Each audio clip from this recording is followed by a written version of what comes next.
Hey guys, this is Recidivate, your favorite freshman. And this gameplay here is with CM901, as you can see. Now, it's a stock CM901. I do not even think that I have kick on it, so it's just kind of like one of those games. I was like, you know what, I might as well put this on. And this happened to be while it is that I was doing some severe objective playing. So you can see me using the assault like I usually don't do. So there are a lot of things that are different about my usual playstyle in this gameplay, but if you guys have watched my previous videos, then you guys can see it, so I don't really have to touch on it. What I wanted to talk about today is how to effectively play the objective. Now, I don't really even know where to begin when it comes to this. There's just so many things that go into playing objective that you really just can't decide to start here. But one important thing is to choose a gun that would be good in close range situations. If it is that you're running around and trying to capture position, you would want an SMG or a shotgun. Bigger maps, then, you know, there's obviously some stuff you can do there. But, you know, I feel like there's a lot of people these days that don't play the objective and just want to kill horror because they see people on YouTube doing that and they think that they can do that too. And it really is a shame. I mean, kind of like that guy. That guy wasn't playing any objective whatsoever. He was just laying down in Burger Time doing absolutely nothing. And he thought that would help his team. But really, the only effective way to help your team is to either defend or to capture. So, not much of that happened on the other team that much. We end up winning this like 200 to 49 or 53 or something like that, and it wasn't really a close game. And why is that it wasn't even close? Partly because my whole team was playing the objective, but another part was the other team did not care a little bit about objective play. I don't understand what it is. People just play it and they just don't play it right. And it's hard for me to say that. I mean, it's a game and it's an online game so that people, you know, can really do whatever they'd like to online. But there are ways to play the game correctly and ways to not. If it is that you wanted to get a bunch of kills, then, you know, try Ground War. Ground War, there could be a balance out of people that are playing the objective and people that are just, you know, kill whoring. Kind of like that guy was in the corner back there. This was 6v6, and it really surprised me to see how many people didn't want to play the objective on their team.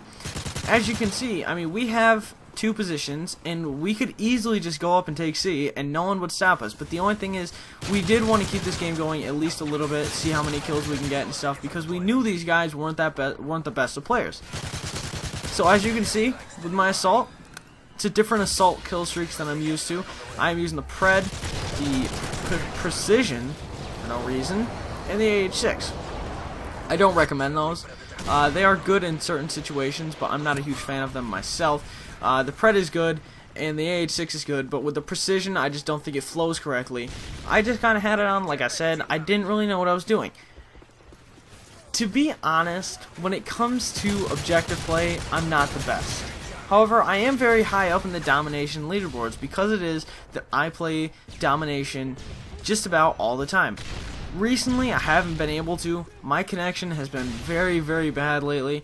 I cannot get anything more than a 2-bar when I play 6v6, but for some reason, if I play Ground War, then it is that I'm completely fine and I have 3 to 4 bars, which makes no sense. You'd think that with, you know, more people on the team that the servers would have to be more frantic about stuff and that more people would lag, but instead it's the 6v6 where I lag for no apparent reason. So I haven't been able to do very well.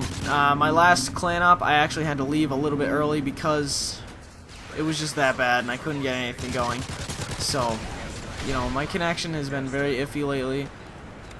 I'm not surprised about it. I have a terrible internet provider and not really much I can do about it.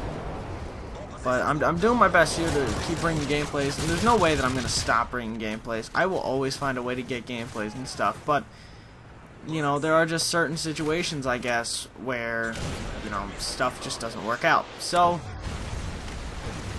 when it comes to 6v6, the right way to play this game is to always be on your toes and not be on your toes in the corner.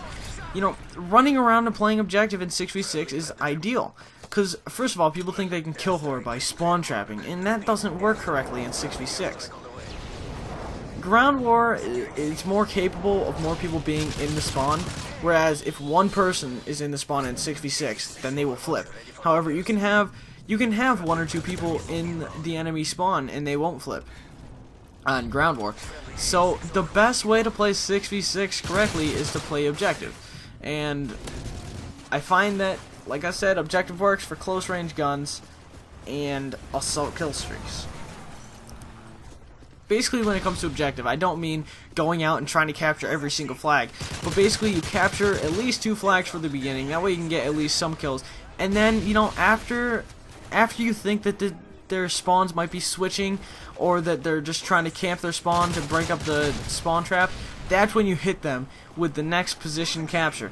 So basically, at the beginning of the game, 6v6, 3 people go to the position that's right there, 3 people go to the next. And you could see that at the beginning. 3 people had went to C, and, well, 3 people rushed to B, but I was the only one taking it because they were just, you know, protecting me. And, you know, like I said, objective, it's the same thing. You don't have to be on top of positions all the time. You know, at least do some kind of defending of your teammates when they're trying to capture objectives or stuff. You know, you can't just be in a corner next to nothing, because that's not going to do anything good for you. However, people think that nowadays, and it really does confuse me to so many degrees. But I find that objective, best way to go in 6v6. Ground war, that's when you pull out your specialist and you try to get those MOABs. Obviously, it could be a little bit easier to get a MOAB in 6v6 because there's less people running at you at one time, but that would require a full team to be in it and for them to actually know what they're doing, and I haven't gotten into many lobbies like that. I've had teammates before, but majority of the time they will only have a general idea of what they're supposed to do and not know exactly what to do, which is hard to do. So, you know, it's not like I'm blaming them, but certain things need to be done and certain things need to not be done, and it just does get frantic. So ground war would be the easiest way, especially when you run a full team of ground war, because then it's very easy to take positions.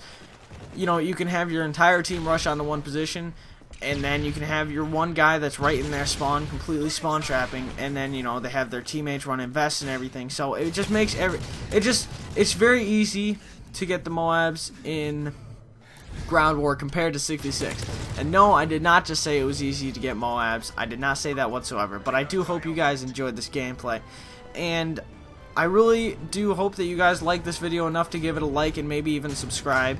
And that's about it, guys. So I really do appreciate you guys coming by and stopping by. So thank you guys. Peace.